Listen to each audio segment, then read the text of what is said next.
Welcome to another episode of the Neoliberal podcast.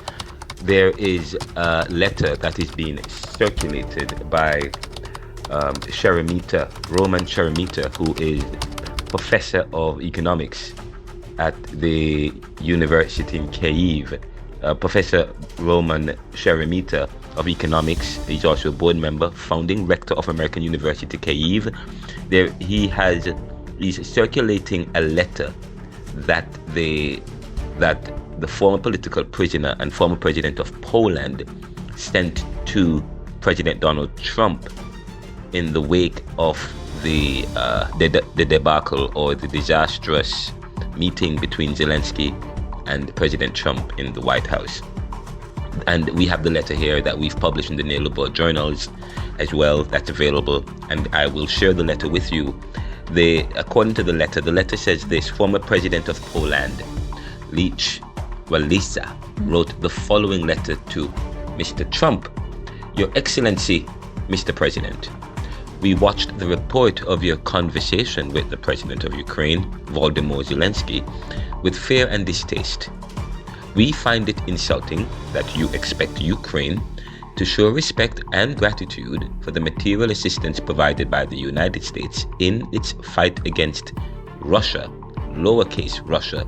He deliberately uses the lowercase r for Russia. He goes on, he says, gratitude is owed to the heroic uppercase Ukrainian soldiers who shed their blood in defense of the values of the free world. They have been denied, or they have been dying on the front lines for more than 11 years in the name of these values and the independence of their homeland, which was attacked by Putin's Russia, again Russia in lowercase r. He says, we do not understand how the leader of a country that symbolizes the free world cannot recognize this.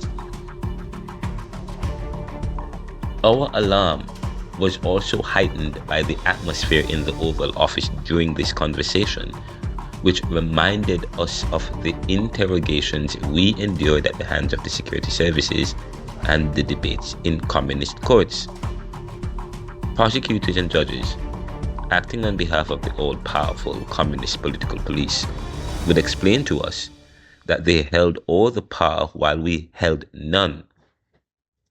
They demanded that we cease our activities, arguing that thousands of innocent people suffered because of us. They stripped us of our freedoms and civil rights because we refused to cooperate with the government or express gratitude for our oppression. We are shocked that President Volodymyr Zelensky was treated in the same manner.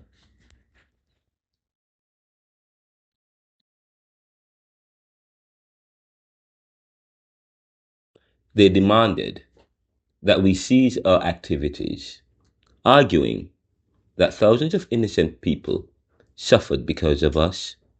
They stripped us of our freedoms and civil rights because we refused to cooperate with the government or express gratitude for our oppression.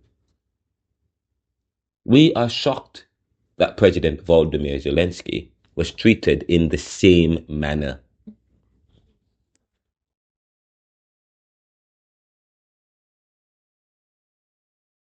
We remember that without President Ronald Reagan and America's financial commitment,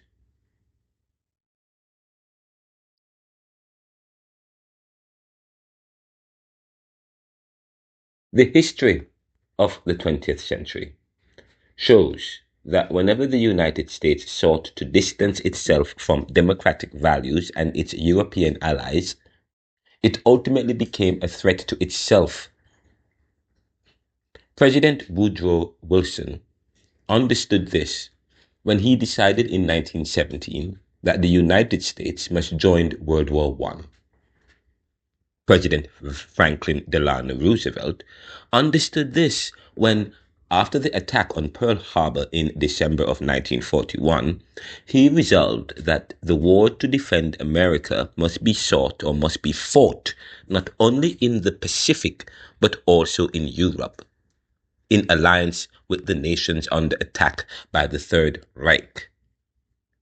we remember that without President Ronald Reagan and America's financial commitment, the collapse of the Soviet Empire would not have been possible.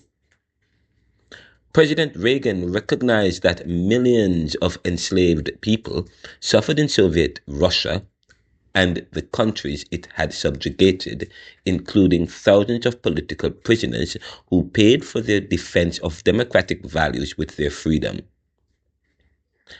His greatness lay, among other things, in his unwavering decision to call the USSR an empire of evil and to fight it decisively.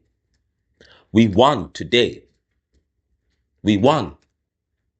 And today, the statue of President Ronald Reagan stands in Warsaw facing the US Embassy. Mr.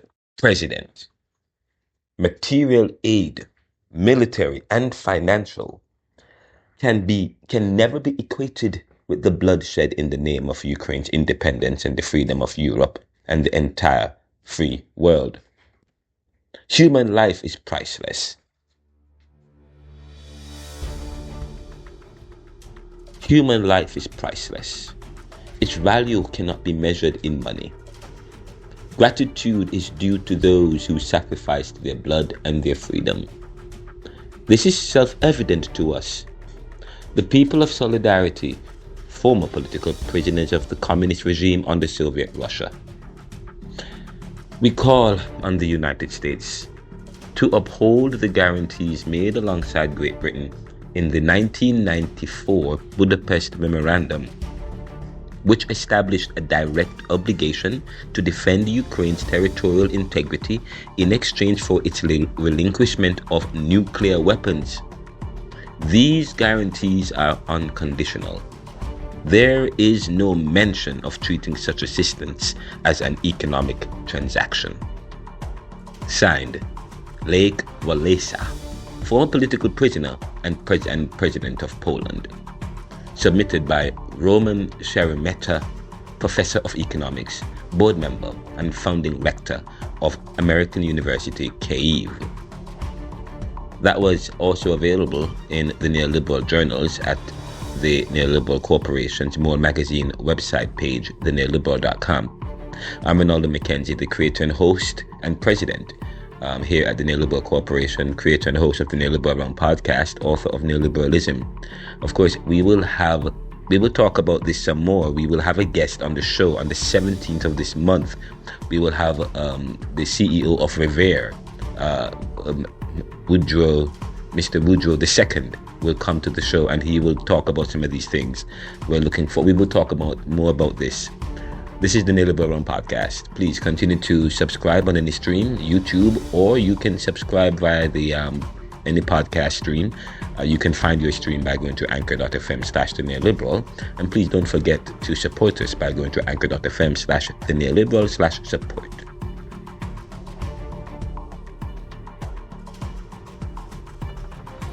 We'll talk more about this.